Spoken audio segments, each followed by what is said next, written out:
Абай Құнанбайұлы 27-ші қара сөзі.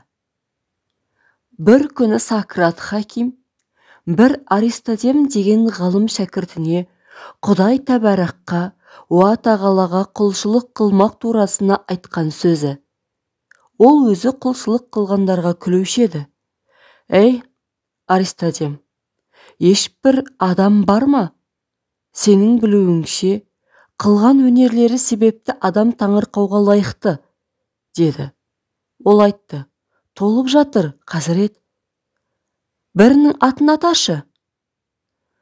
Гомерге бейбітшілігі себепті, Софокльге трагедиясы себепті, яғни біреудің сипатына түспектік, Зевсиске суретшілігі себепті таңырқаймын, деп. Соған ұқсас неше онан басқа өнерлері әшкере болған жандарды айтты. Олай болса, кім артықша ғажайыплануға лайықты? Жансыз, ақылсыз, құр пішінде жасайтұғын суретші ме? Я жан иесі, ақыл иесі адамды жаратушы ма? Дейді. Соңғысы лайықты, дейді. Бірақ ол жаратушы жаратты.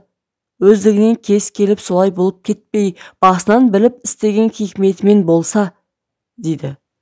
Жә, пайдалы нәрсе дүниеде көп. Бірінің пайдасы көрініп, білініп тұрады. Кейбірінің пайдасы анық білінбейді. Соның қайсысын хикмет көресің? Дейді. Әрине, әшкере пайдаға бола жаратылған хикмет десек керек деймін. Жә, олай болса адамды жаратушы Хауаси Хамса Захри бергенде, тахқиқ ойлап, олардың пайдасының барлығы түгел оған мұқтаж боларлығын біліп бергендігі әшкере тұр ғой. Әуелі көзді берсін деп беріпті. Егер көз жоқ болса дүниедегі көрікті нәрселердің көркінен қайтып ләззат алар едік. Ол көздің өзі нәзік болған себепті, керегіне қарай ашып жауып тұру үшін қабақ беріпті. Желден, ұшқыннан қаға берсін болу үшін кірпік беріпті. Маңдай теріні көзден қағып тұруға керек болғандығынан басқа тағы керегі бар қылып қас беріпті. Құлақ болмаса, не қаңғыр, не дүңгір жақсы үн, күй, ән, ешбірінен ләззат ала алмас едік. Мұрын иіс білмесе, дүниеде болған жақсы иіске ғашық болмақ, жаман иістен қашық болмақ қолымыздан келмес еді. Таңдай тіл дәм білмесе, дүниеде не тәтті, не қатты, не дәмдінің қайсысын ләззат алар едік. Бұлардың бәрі біздің пайдамызға емес пе? Көзді, мұрынды мұндай ауызға жақын жаратыпты. Ішіп жеген асымыздың тазалығын көріп, иісін біліп ішіп жесін деп. Бізге керегі бар болса да, женекерлік жер бар, тесіктерді бұл бастағы ғазиз білімді жерімізден алыс апарып тесіпті. Мұның бәрі хикметпен біліп істелгендігінің дәлел емес пе? Депті. Сонда Аристотем тахқиқ ойлап тексергенде адамды жаратушы артық хикмет иесі екендігіне һәм махаббатты бірлән жаратқандығына шүбәсі қалмады. Олай болғанда, және не ойлайсың?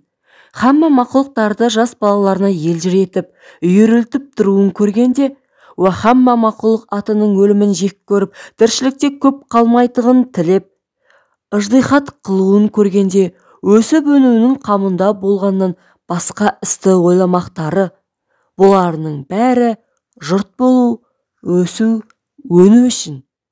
Солардың жаратқанда көңілдерін солай ынтықтырып қойғандығы, һәм мұның бәрі жақсы көргендігінен екендігін білдірмей ме? Дейді.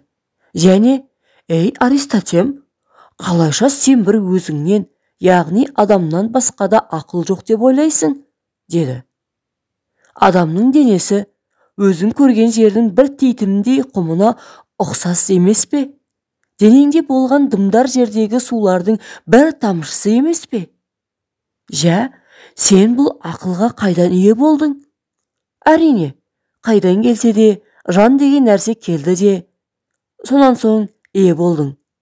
Бұл ғаламды көрдің, өлшеуіне ақылың жетпейді, келісті көріктігіне һәм қандай лайықты жарасты законымен жаратылып, оның ешбірінің бұзылмай тұғынын көресін. Бұлардың бәріне таңғажайып қаласың. Һәм ақылың жетпейді.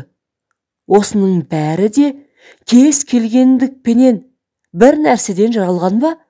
Яки бұлардың иесі бір өлшеусіз ұлы ақыл ма? Егер ақылменен болмаса, бұлайша бұл хикмет сабына өлшеуіне ой жетпей тұғын дүние әрбір түрлі керекке бола жаратылып, һәм бір-біріне себепсіз байланыстырылып, пәнданың ақылына өлшеу бермей тұғын мықты көркем законға қаратылып жаратылды, деді. Ол айтты. Тахқиқ, ол айтқанның бәрі рас. Жаратушы артық ақыл иесі екендігі мағлұм болды. Ол Құдайдың ұлықтығына іңкәрім жоқ.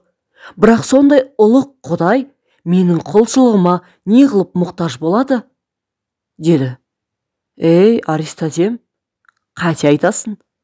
Мұқтаж болғанда да біреу сенің қамыңды жесе, сенің оған қарыздар екендігіне де ұстаз керек пе? Деді. Аристотем айтты. Ол менің қамымды жейтұғынын мен қайдан білемін? Деді. Жә, олай болса, хамма мақұлыққа да қара. Өзіңе де қара. Жанды бәрімізге де беріпті. Жанның жарығын бәрімізге де бірдей ұғарлық қылып беріп пе? Адам алдын, артын һәм осы күнін үшеуін де тегіс ойлап тексереді. Айуан артын осы күнде болдыр біледі. Алдыңғы жағын тексермекке тіпті жоқ. Хайуанға берген денеге қара, адамға берген денеге қара. Адам екі аяғын басып, тік тұрып, дүние тегіс көрмекке, тегіс тексермекке лайықты, һәм өзге хайуандарды қолданарлық пайдасын көрерлік лайығы бар. Хайуанның бірі аяғына сеніп, бірі қанатына сеніп жүр. Бір өзінде хайуанды қолданарлық лайығы жоқ. Адам өз-өзіне сенбесе, адамды да хайуан секілді қылып жаратса, еш нәрсеге жарамас еді. Хайуанға сұлтан болуға ғана лайығы бар. Хайуанға адамның ақылын берсе, мұнша шеберлік, мұнша дәркерлік, бір-біріне ғылым үйренерлік шешендік, салахият, ол денеге лайықты келмейді. Қай өгіз шаһар жасап, құрал неше түрлі сайман жасап, сыпайылық шеберліктің үдісінен шығарлық қисыны бар. Бірақ адам баласы болмаса, бұл ғажайып ақылды және ғажайыппен һәм жасаған денеге кіргізіп, мұнша салахият иесі қылғаны хикметпенен өзге хайуанға сұлтан қылғандығына дәлел емес пе? Енді адам баласының құлшылық қылмаққа қарыздар екені мағлұм болмай ма? Депті.